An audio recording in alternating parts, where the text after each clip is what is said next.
프랑스, 왜 늘 말이 많은가? 프랑스 하면 어떤 모습이 가장 먼저 떠오르시나요? 아마 파리의 시끌벅적한 카페 풍경이나 끊임없이 거리로 쏟아져 나오는 시위대와 파업 현장이 아닐까 합니다. 외국인들은 늘 궁금해하죠. 프랑스 사람들은 왜 이렇게 말이 많고 시끄러울까요? 왜 늘 불평이 끝이 없을까요? 왜 맨날 파업이고 시위일까요? 하지만 정작 프랑스 사람들은 자기들이 시끄럽다고 생각하지 않는답니다. 그들은 그저 우리는 말하고 있을 뿐이라고 이야기합니다. 프랑스에서 침묵은요, 미덕이 아니라 오히려 가장 위험한 신호라고 이야기합니다.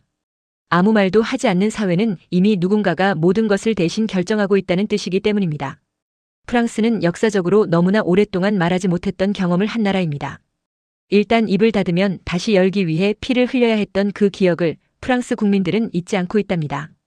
오늘 우리는 프랑스 혁명을 딱딱한 시험 문제나 연표 대신 오늘날 프랑스라는 국가의 독특한 성격과 DNA가 어떻게 만들어졌는지 그 사람들의 이야기를 통해 천천히 따라가 보겠습니다. 태양왕 루이 14세. 프랑스를 무대로 만든 왕, 불안한 왕자와 권력의 시각화. 17세기 중반 루이 14세는 어린 나이에 즉위했지만 프랑스는 혼란 그 자체였습니다. 귀족들이 왕실에 대항하며 일으킨 프롱드의 난이라는 반란 때문이었죠. 어린 왕은 이 때문에 한밤중에 궁궐을 몰래 빠져나가야 하는 큰 충격을 겪었습니다. 이 트라우마는 그가 평생 파리를 믿지 않고 귀족들의 보이지 않는 음모를 두려워하는 씨앗이 됩니다. 이 불안한 시대에 루이 14세는 아주 단순하고도 무서운 결론에 도달합니다. 권력은 보이지 않으면 불안하다. 권력은 위협이 아닌 경이로움으로 보여져야 한다. 그래서 그는 권력을 눈으로 볼 수 있게 만들기로 결심했고 그 결과물이 바로 파리 외곽에 건설된 베르사유 궁전입니다. 베르사유는 단순한 왕의 집이 아니었습니다. 왕 자신이 주인공인 거대한 정치 무대이자 영원히 계속되는 연극 무대였답니다. 베르사유. 귀족을 길들이는 감옥. 루이 14세는 귀족들을 파리에 있는 그들의 영지에서 모두 불러냈습니다. 그리고는 단 하나의 명령을 내리듯 말합니다. 나를 보고 싶다면 내가 있는 곳으로 와라. 나 없이는 아무것도 결정되지 않는다. 베르사유로 온 귀족들은 순식간에 영주로서의 지위를 잃고 왕을 모시는 시종으로 전락합니다. 왕의 주변에서 일거수일투족을 감시하며 영광스러운 허드렛 일에 목숨을 걸게 되었죠. 루이 14세는 이처럼 귀족들의 모든 에너지를 왕에게 잘 보이는 것에 소모하게 만들었습니다. 베르사유는 화려함으로 가득 찬 일종의 감시와 통제의 감옥이었던 셈입니다. 2장 베르사유의 하루. 화려함이라는 감옥. 베르사유에서의 하루는 눈부시도록 화려했지만 왕의 리듬에 철저하게 맞춰져 있었고 개인의 자유는 없었습니다. 가장 상징적인 행사는 바로 왕의 기상의식 르베 듀 루아이였습니다. 왕이 잠에서 깨어나는 이 사소한 일은 새벽부터 시작되는 거대한 정치 행사였습니다. 수많은 귀족들이 왕의 침실로 들어오기 위해 등급별로 줄을 섰고요. 왕에게 셔츠를 바치는 그 사소한 영광조차 최고 명문 귀족만이 누릴 수 있는 특권이었답니다. 왕의 변기를 치우는 일까지도 최고의 명예로 둔갑했으니 그 경쟁이 얼마나 치열했는지 짐작이 가시죠? 이러한 경쟁의 장에서 프랑스의 중요한 문화적 특징이 만들어집니다. 그것은 바로 보여지는 것이 실제보다 중요해지는 문화입니다. 베르사유 귀족들에게 중요한 것은 정치를 잘하는 것이 아니라 왕 앞에서 얼마나 우아하고 세련되게 행동하느냐였습니다. 말투, 옷차림, 표정, 심지어 왕에게 다가서는 거리까지 모든 것이 계산되는 정교한 연기였던 것이죠. 그들은 정치가가 아니라 왕의 무대에서 연기를 하는 배우가 되었습니다. 루이 14세는 이 화려한 쇼를 통해 귀족들의 불만과 반항 정신을 잠재우고 그들의 힘을 자신의 통제 아래 두는 데 성공했습니다. 3장 화려함의 비용. 누가 그 값을 치렀을까? 빚의 분수와 세금의 무게. 베르사유 궁전의 장엄한 분수가 밤새도록 물을 뿜어 올릴 때 그 엄청난 비용은 어디서 나왔을까요? 거울의 방을 장식한 금박, 귀족들의 비단 옷, 그리고 계속되는 전쟁 비용. 이 모든 사치와 영광의 대금은 누가 지불했을까요? 당시 프랑스 사회는 크게 세 개의 계급, 즉 3부회로 나뉘어 있었습니다. 제1신분 성직자 전체 인구의 0.5%, 제2신분, 귀족 전체 인구의 약 1.5%, 제3신분 평민 나머지 98%의 모든 사람. 제1신분과 제2신분은 거의 모든 세금 납부에서 면제되는 특권을 누렸습니다. 땅과 부는 그들이 소유했지만 세금은 내지 않았습니다. 반면에 파리 시골의 농부들, 도시의 가난한 장인들, 빵집 주인들 등 제3신분만이 모든 비용을 냈습니다. 그들은 소금세, 인두세, 도로부역, 그리고 교회의 11조까지 짊어져야 했습니다. 세금은 끊임없이 늘어났지만 왜 내야 하는지에 대한 설명은 전혀 없었습니다. 조용한 질문에 확산 국가의 모든 부는 상위 2%의 특권층에게 집중되었고 모든 의무는 98%의 평민에게 전가되었습니다. 이 불합리한 구조 속에서 프랑스 사회에는 아주 조용하지만 점차 커지는 질문이 퍼지기 시작합니다. 우리는 아무것도 결정하지 못하는데 왜 모든 비용을 내야만 하는 걸까? 이 질문은 처음에는 단순한 불만이었지만 곧 혁명의 첫 번째 씨앗이 됩니다.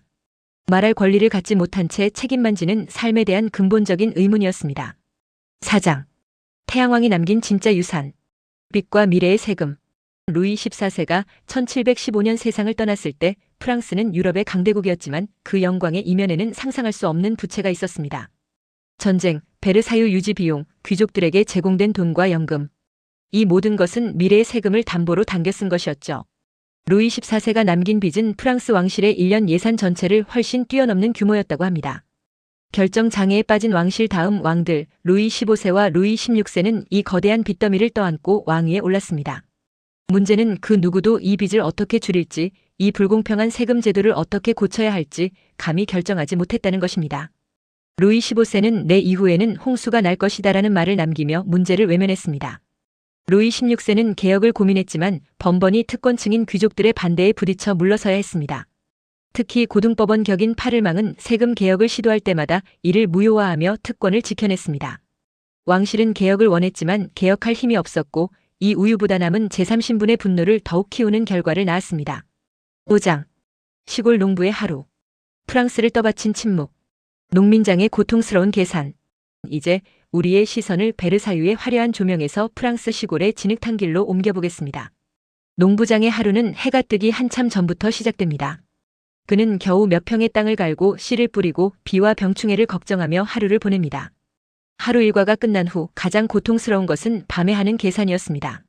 왕의 목 세금 인두세, 소금세, 토지세 등. 교회의 목 11조 수확물의 110을 교회에 바쳐야 했습니다. 영주의 목 봉건지대 방앗간이나 앞찾기를 쓸 때마다 돈을 내야 했고 도로 건설 같은 부역에 강제로 동원되기도 했습니다. 이 모든 것을 떼고 나면 장과 그의 가족이 겨울을 날 수 있는 빵을 살 돈이 얼마나 남을까요? 거의 남아있지 않았습니다. 프랑스 농민들은 타고난 혁명가가 아니었습니다. 그들은 수백 년간 억압과 불평등을 오래 참은 사람들이었고 그들의 침묵은 나라를 떠받치는 가장 묵직한 무게였습니다. 그들이 더 이상 참을 수 없게 되었을 때 혁명의 폭발력은 상상을 초월했습니다. 6장.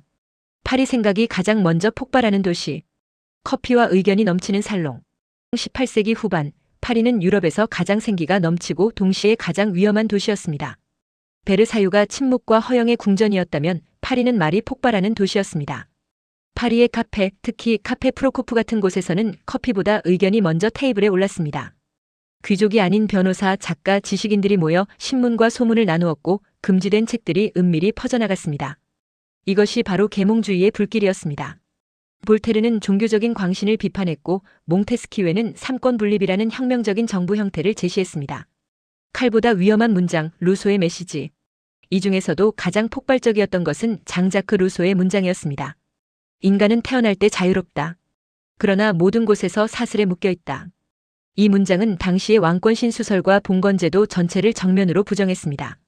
시민들은 자유가 자신들의 당연한 권리임을 깨달았습니다. 루소의 사회계약론은 모든 국민이 주권을 가지고 있다는 논리를 제공했습니다. 이 짧은 문장은 당시 귀족들이 가진 어떤 칼보다도 훨씬 더 위험한 것이었습니다. 사람들은 자신이 짊어진 사슬을 의문으로 바라보기 시작했고 그 의문은 곧 행동으로 이어질 준비를 하고 있었습니다. 7장 마리 앙투아네트. 한 여자가 상징이 되다. 오스트리아의 공주와 프랑스의 분노. 마리 앙투아네트는 프랑스 국민들에게 미움을 받을 수밖에 없는 조건을 모두 갖춘 여인이었습니다. 그녀는 프랑스의 오랜 적국인 오스트리아 출신이었고 복잡한 프랑스 궁정 정치를 잘 알지 못했습니다. 그녀의 사치스러운 생활 방식과 외국인으로서의 입장은 굶주린 파리 시민들에게 완벽한 표적이 되었습니다. 그녀는 사실 정치적 결혼의 희생자였고 왕실의 모든 문제에 대한 책임을 혼자 질 수는 없었습니다. 하지만 국민들의 분노는 이 외국인 왕비에게 집중되었습니다. 케이크를 먹으라는 비극적이고 가장 유명한 오해. 빵이 없으면 케이크를 먹으라는 말은 사실 그녀가 한 말이 아니었다고 합니다. 이 말은 이미 루이 14세 시대부터 왕실에 대한 불만을 표현하는 풍자적인 소문이었습니다. 그러나 굶주림에 지친 프랑스는 분노를 쏟아낼 상징이 필요했고 그녀는 그 완벽한 상징이 되었습니다. 그녀의 경솔함, 화려한 드레스, 그리고 도박에 대한 소문들은 모두 제3신분의 억압된 분노를 해소하는 촉매제가 되었습니다.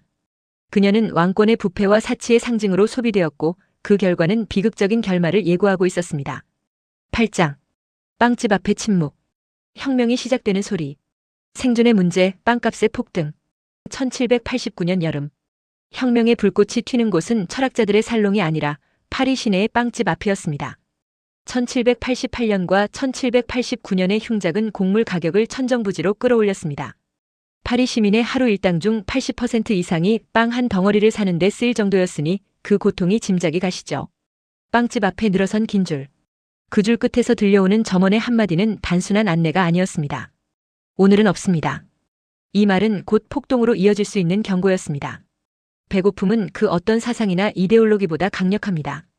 혁명은 머리 사상에서 시작되었지만 몸 생존에서 폭발한 것입니다. 여성들의 행진 분노의 발자국. 1789년 10월 굶주림에 지친 파리 시장의 여성들이 빵을 달라 고 외치며 베르사유까지 행진한 사건은 혁명의 방향을 완전히 바꿔놓았습니다.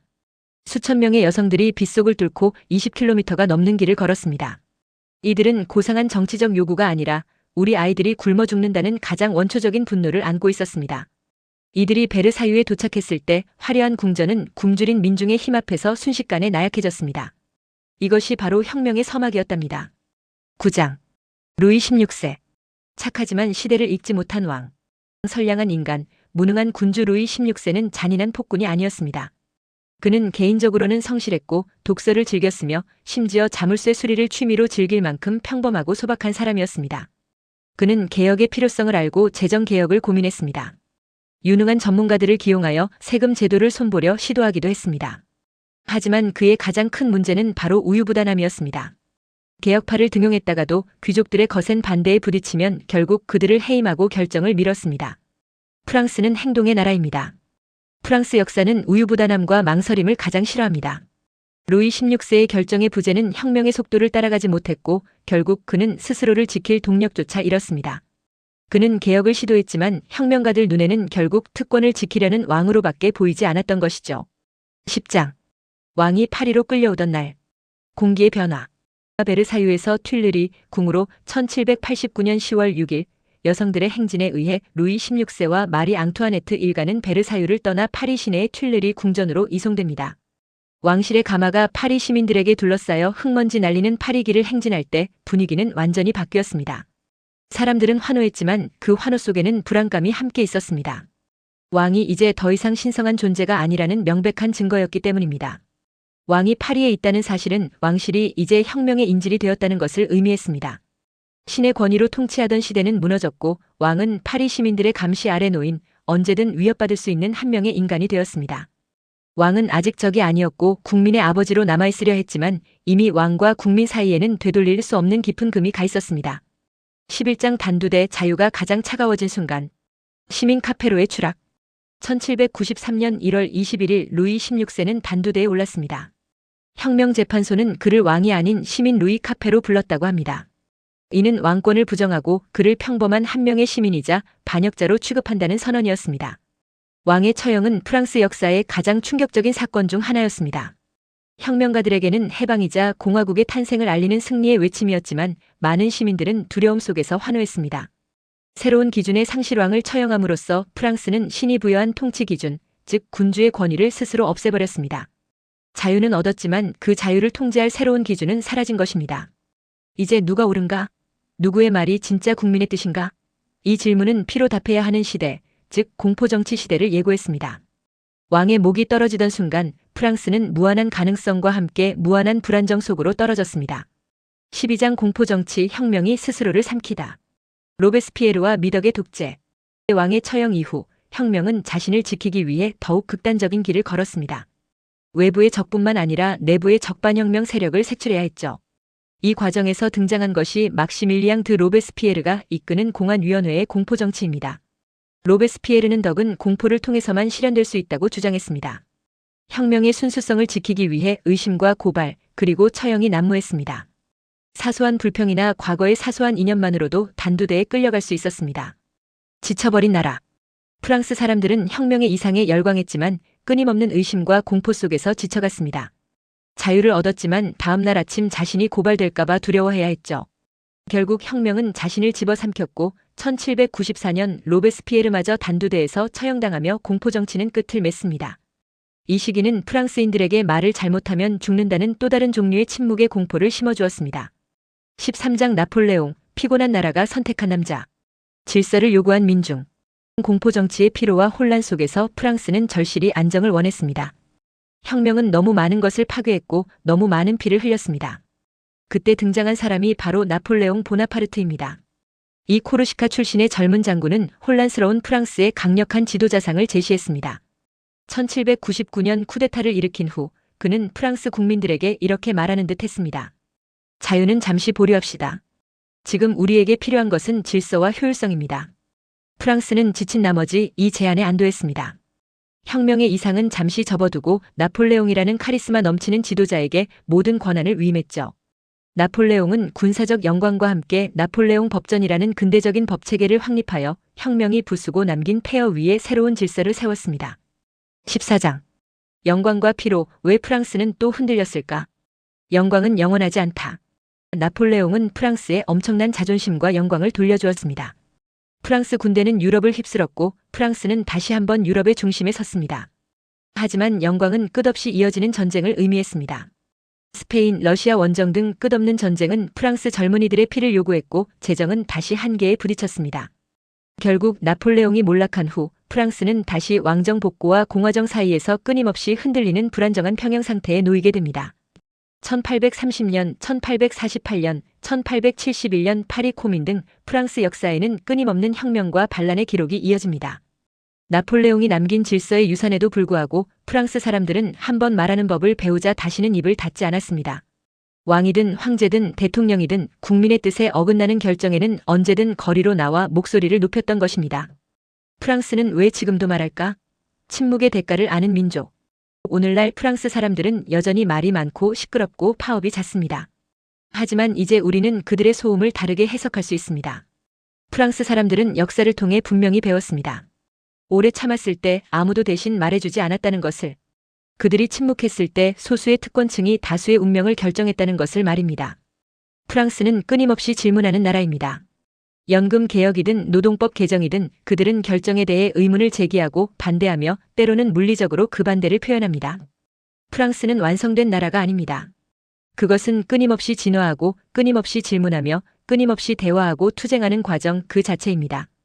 그들에게 말하기는 단순한 불평이 아니라 억압을 피해 피 흘려 얻어낸 권리이자 자유를 유지하기 위한 시민의 의무입니다. 그들의 시끄러움은 곧 그들의 자유가 살아있다는 증거인 것입니다.